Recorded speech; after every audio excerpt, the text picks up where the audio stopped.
Então vamos lá, gente, ó. O que a gente estava falando na sexta-feira? Hoje, dia de vencimento de opção, né? Dia 19/3, vence todas as opções de março, tá? Como a gente tinha falado, inclusive, na sexta-feira mesmo, hoje não tem negócio nas opções mais de março, tá? Até 1h da tarde, o que você podia fazer com essas opções aqui, né? As que vêm, as Cs, né? De call Cs, elas... você agora só pode exercer ou ser exercido. Agora não mais, né? Agora ela venceu mesmo, agora você não pode fazer mais nada, era até 1h da tarde que você podia exercer ou ser exercido. Tudo bem. Quando a gente estava falando sobre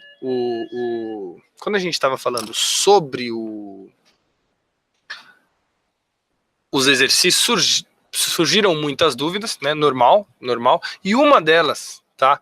Foi muito boa, que foi basicamente o seguinte: como que funciona a dinâmica do exercício antecipado? Como assim, Marcelo? Vamos lá, ó. Quando você compra uma opção, tá bom? Existem dois tipos de opção. As opções que você pode exercer a qualquer momento e opções que você só pode exercer no vencimento, tá? Então, só para a gente ter uma ideia, imagina que você compre, né? Então você compra 10.000 opções, tá bom? De Petro. Vamos pegar essa daqui, ó, a mesa que a gente pegou da outra vez. Vamos pegar a Petro que vence em abril com strike de 20, a Petro D85, que tem um strike de 20 bola, tá? E o vencimento dela é em abril, se eu não me engano, dia 16/4/2018, tá? Então, quando você compra essa opção, né? Quando você compra essa opção, o que você está comprando? O que você está adquirindo? Você adquire, tá, o direito de comprar Petro 4 a R$20, tá, no vencimento, no exercício, no caso, hoje, tá? O que tem que ficar muito claro? Existem opções, então existem opções onde você pode exercer no vencimento, tá? No vencimento. Então, você não vai poder exercer esse seu direito que você adquiriu, tá, antes do vencimento. Só vai poder exercer na segunda-feira, entre a abertura do mercado e a 1h. A grande questão, tá, é que existem algumas opções que você pode exercer até o vencimento, tá? Então, essa diferença, tá, de no vencimento e até o vencimento, tá, é o que fica uma dúvida. Fica uma dúvida, e foi exatamente a dúvida que o Leandro teve, que é o seguinte: se eu posso exercer a qualquer momento, como que funciona essa dinâmica? Vamos lá. Então, quem compra 10.000 Petro 4, Petro D85, tem o direito de comprar 10.000, né? 10.000 Petro 4. Vamos botar aqui até o número que você pode comprar, que você adquiriu, né? Você pode comprar até 10.000 Petro 4 a R$20 no vencimento. Perfeito? Perfeito. O que a gente precisa necessariamente pensar, tá? Se eu comprei 10.000 Petro, tá? D85, se eu comprei essa Petro aqui, tá bom? Alguém me vendeu, tá? Eu não posso comprar alguma coisa de ninguém. Eu tenho que comprar essa Petro de alguém, não é verdade? Então, quem vendeu, tem alguém do outro lado que vendeu 10.000 Petro 4 de strike 20 com vencimento no 16/4. O que esse cara que vendeu adquiriu quando ele vendeu? Ele ganhou um prêmio, tá bom? E em troca desse prêmio, ele adquiriu o dever de vender 10.000 Petro 4 a R$20 até o vencimento, imaginando que essa opção aqui, tá? Que essa opção aqui seja uma que eu posso exercer a qualquer momento e não somente no vencimento. Beleza. A pergunta que fica então é a seguinte: deixa eu botar aqui as duas posições, né? E aqui os direitos que eles adquiriram. A pergunta que fica é: se o cara que comprou 10.000 Petro D85 resolver exercer antes do vencimento, como assim, Marcelo? Vamos lá, ó. Imagina o seguinte, tá? Eu não tenho o direito de comprar Petro 4 a R$20 até o vencimento? A Petro agora não tá 20,92? Tá, não tá?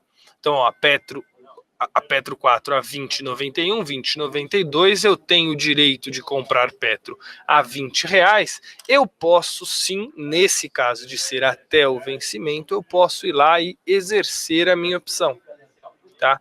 A pergunta é, quem vai ser obrigado, de quem que eu vou comprar? Quem vai ser obrigado a me vender essa opção? Tá bom? O que você pode pensar, assim, de primeira, né? O mais lógico de tudo isso seria o quê? Seria eu exercer em cima de quem me vendeu, né? Então, se eu comprei de alguém e alguém vendeu, eu vou lá quando eu exercer, eu exerço em cima do cara que me vendeu. Ótimo. Agora, existem algumas complicações nesse pensamento, tá?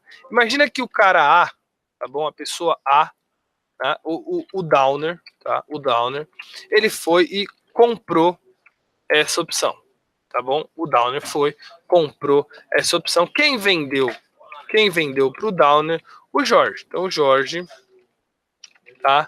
O Jorge Links foi lá e vendeu a priori essa mesma opção. Então, o negócio tá aqui, tá bom? Aí, só que o Jorge, tá? Ele decidiu, num segundo momento, comprar, tá? Ele decidiu recomprar, mas o Downer não estava mais vendendo, tá? Então, o Downer comprou do Jorge, o Jorge tem o dever de vender, o Downer o direito de comprar, mas o Jorge foi lá e num segundo momento, tá bom? Comprou de volta. Comprou de quem? Comprou, por exemplo, do Juvenal, tá? Juvenal foi e vendeu para o Jorge, tá? Juvenal foi e vendeu, fazendo esse negócio aqui, tá bom? Então, ó, o Downer comprou do Jorge, o Jorge comprou do Juvenal, a mesma quantidade, vamos dizer assim, tá bom? Vamos dizer que seja a mesma quantidade. E depois o Juvenal, insatisfeito com a venda dele, recomprou, tá? Do Danilo, tá? Do Danilo Minucci, tá? Ele, Minucci, Danilo, só Danilo que fica mais fácil, não fica muito grande, tá? E aí ele foi lá e comprou e o Danilo vendeu, tá? Então a gente tem esse negócio aqui, tá? Então a gente tem esses três negócios. Se você for pensar logicamente, tá? A bolsa poderia simplesmente, quando o Downer, que é o único cara aqui nesse fluxo, tá? Que está comprado, tá bom? Quando ele quiser exercer essa opção, né? Você pode pensar, a bolsa vai lá e exerce do Danilo, tá? Porque o Jorge tá zerado, o Juvenal tá zerado, quem sobrou aqui com ponto, isso sempre vai acontecer, sim, isso sempre vai acontecer, tá bom? A grande questão, tá? São duas. Uma é, o mercado não é tão simples assim, tá? O Downer comprou 10 mil do Jorge, o Jorge pode vender 100, de 100 em 100 para 100 pessoas diferentes. Essas 100 pessoas recomprarem e assim, essa cadeia, isso aqui que a gente está vendo, que hoje é bem simples, né? Esse movimento aqui, ó, que a gente está vendo, que hoje é bem simples, pode se tornar muito complexo para você saber com quem está exatamente aquelas opções que o Downer especificamente que quer exercer, tá bom? Seria muito complexo, tá bom? Em termos de computação e tudo mais, mas não é o principal motivo, tá bom? Não é o principal motivo que ela não vai. Se você for pensar, obviamente, é complicado, é difícil, mas dá para fazer, né? Se pegar um programinha de computador, facilmente você acha esse caminho todo aqui, tá bom? Tá tudo linkado, tá tudo num banco de dados, você vai saber, o Downer tem uma compra de 10 mil com 10 mil clientes diferentes, quando ele exercer, ele vai exercer os 10 mil clientes diferentes e vida que segue, bola para frente, daria para fazer isso. A grande questão, tá, é de risco. Tá? Existe uma questão de risco numa opção exercida antes do vencimento que você tem que tomar muito cuidado. Tá? Por que você tem que tomar muito cuidado? Imagina a seguinte situação, tá? Imagina a seguinte situação. O Downer, tá bom? Ele foi lá de novo e comprou 10 mil Vou botar assim, ó, o Downer foi lá e comprou 10 mil Petro 4 lá, D85, ele tem aquele direito, ele é titular daquele direito, ele não tem nenhum problema com isso, tá bom? Ele está comprado numa opção, perfeito? Aí ele foi lá e vendeu, só que essa venda, ela tá quebrada lá no mercado, tá? Ele vendeu pro Oswaldo, tá bom? Pro Oswaldo Xavier, ele vendeu pro Danilo e ele vendeu pro Jorge, tá bom? Então todos eles têm uma venda, tá? Cada um de um pedacinho dessa compra principal dele, tá bom? Cada um tem um pedacinho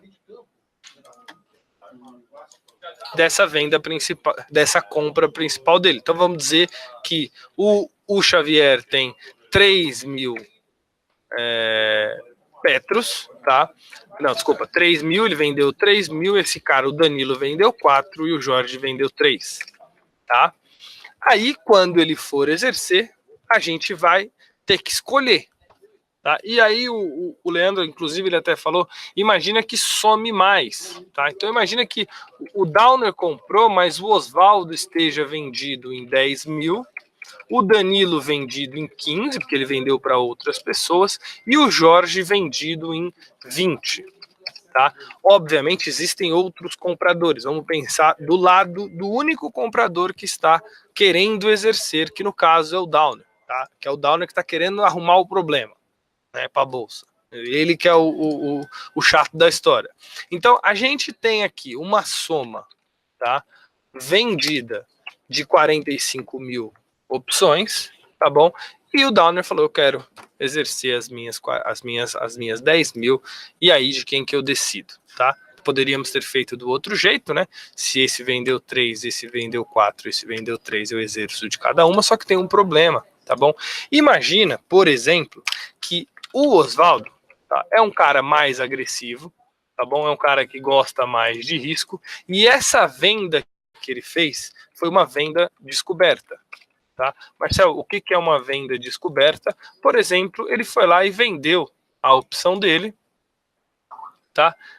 Sem ter o papel e sem ter nada. Ele simplesmente foi, o Oswaldo foi, vendeu a call, ele não tinha o papel para garantir, ele não tinha nada para garantir, ele simplesmente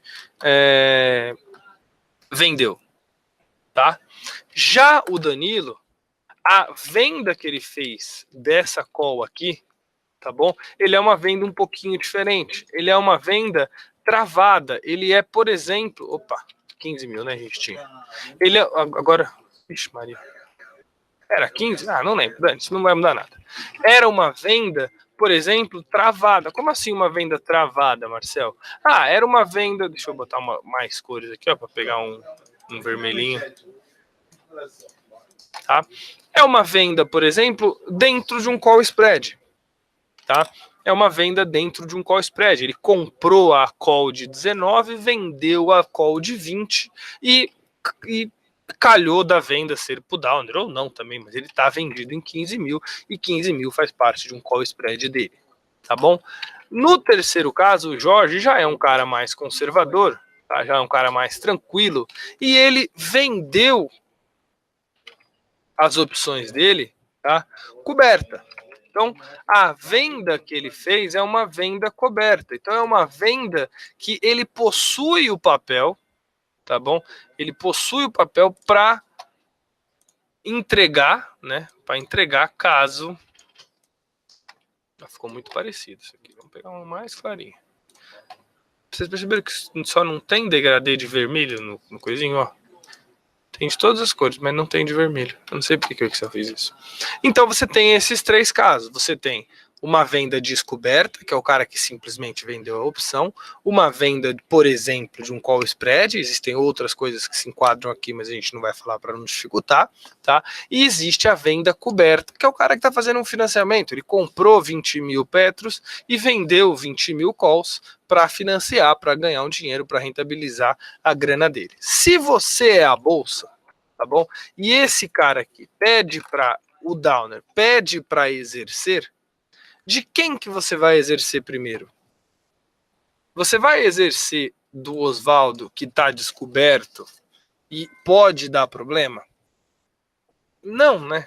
Porque a gente tem que pensar que o sistema de opções como um todo, tá? O sistema de direitos e deveres que a gente adquire quando a gente compra uma opção e quando a gente vende uma opção, todo ele é uma máquina só, tá bom? Nesse exemplo que a gente deu aqui, tá?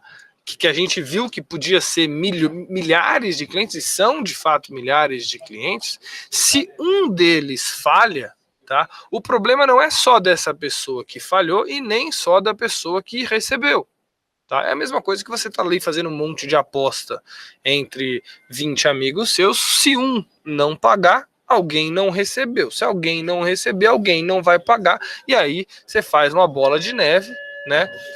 E pode ser complicado para todo mundo, não só pro Oswaldo. Porque você pode falar assim, mas caguei. Se o Oswaldo não tem, se ele fez... deixa eu ver se tá... Tem alguma coisa tocando aqui. Tá. Mas não tô nem ligando. Se o Oswaldo vendeu a descoberta e foi exercido, ele que se vire. Então, não é bem assim. Porque se o Oswaldo for exercido em 10 mil, tá? Se o Oswaldo for exercido em 10 mil e ele não tiver como honrar isso, tá?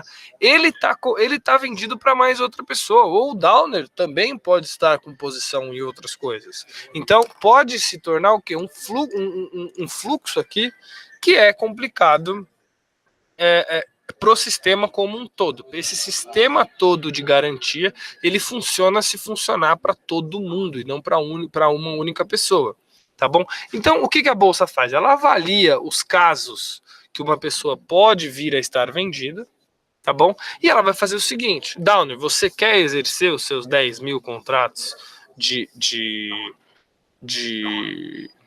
Petro? Você pode, óbvio que você pode. Você tem um direito e a gente falou que esse direito poderia ser exercido a qualquer momento, tá? Então vamos imaginar uma outra situação ainda. Vamos imaginar que ele tenha 45 mil. Ele comprou 45 mil ao invés de ter comprado 10. Ele fala assim, eu quero exercer todas as minhas opções, tá?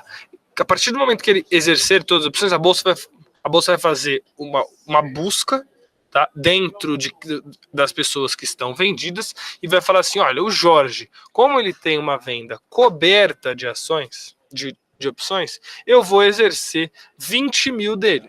Tá? Então eu vou obrigar o Jorge a vender essas 20 mil ações que ele possui, tá bom, pro Downer. E aí o Jorge vai ficar com zero, tá? O Jorge vai ficar com zero, vai entregar as ações que o Downer quer comprar por R$20, sendo que ela vale 20,91 agora, tá bom? E beleza, só que ainda resta, a gente exerceu 20, ainda resta 25 mil para a gente exercer, né? Aí ela vai fazer uma pesquisa. O Danilo está vendido numa trava, apesar de ser mais perigoso do que a venda coberta. Não é o Dandan, é outro Danilo. Apesar dessa venda ser mais perigosa do que a venda coberta, porque o Jorge simplesmente entregou papéis que ele tinha na carteira dele, tá? O Danilo não, o Danilo ele tá comprado em uma coisa e vendido em outra, mas ainda assim ele pelo menos está comprado em alguma coisa, vamos dizer assim, tá? Então eu vou zerar a venda do Danilo, tá bom? E o Downer vai faltar 10 mil, tá? E aí sim eu chego no Oswaldo, tá bom? E exerço o Oswaldo única e exclusivamente, porque não existe outra pessoa nessas duas categorias. E aí, aqui a gente tem um problema. Tá? Porque a partir do momento que você exerce 10 mil, a partir do momento que você exerce 10 mil calls no Oswaldo que está descoberto, tá bom? Ele vai fazer o quê? O Oswaldo ele vai vender, tá? 10 mil Petros a R$20. Tá? Ele não é isso que ele não foi isso que ele se comprometeu a fazer, vender 10 mil a R$20, mas ele não tem 10 mil a R$20 para fazer, tá? Então a gente tem um problema. Por quê? Porque o Oswaldo precisa comprar 10 mil a 20,91 que está no mercado ali. Infelizmente, só dá para fazer, ele só vai poder comprar isso aqui no mercado. Então ele vai perder né? Ele vai vender a 20 e comprar a 20,91, ele vai perder 91 centavos. Em 10 mil ações, ele vai perder R$ 9.100. Se ele não tiver R$ 9.100, alguém vai ter que honrar, né? Alguém vai ter que honrar esses 9.100. Por quê? Porque o Downer quer a ação dele. E isso independentemente de qualquer coisa, tá? Só que quando ele vendeu 10 mil para o Downer e ele não tinha nem o papel e nem o dinheiro para comprar o papel, tá? Muito provavelmente a bolsa vai entrar com várias coisas, vários procedimentos para estabelecer que esse R$ 9.100 alguém vai ter que pagar. Então, para evitar esse tipo de problema, ela faz essa sequenciazinha de risco aqui que a gente falou. Tá bom? Então, é assim que funciona o exercício de uma opção, a dinâmica do exercício de uma opção, tá? Quando você exerce uma quantidade muito grande, aí, obviamente, né, o Oswaldo vai ficar com 0 aqui, o Downer vai zerar a posição dele em opção, vai ter as opções dele, vai poder vender no mercado as 45 mil que ele queria lá no começo, tá? Então, é desse jeito que funciona, é por questões de risco que a Bolsa evita que alguma coisa desse tipo aqui aconteça. Ela tenta ao máximo, obviamente, ela não pode garantir, tá? Se ela permite alguém vender descoberto, tá bom? É óbvio que se todo mundo que comprou quiser exercer no mesmo minuto, tá? Se todo mundo que comprou as opções que quiser exercer no mesmo minuto, aí sim você vai ter um 0 a 0. E aí sim você vai chegar em todo mundo que é descoberto. Mas isso, teoricamente, não vai acontecer, blá, blá, blá. Existe o risco? Existe. É possível? Mas é muito difícil que isso aconteça. Você não pode viver, o mercado não pode viver imaginando qualquer risco que possa vir a acontecer. Tudo bem, gente? Deu para entender essa dinâmica aqui?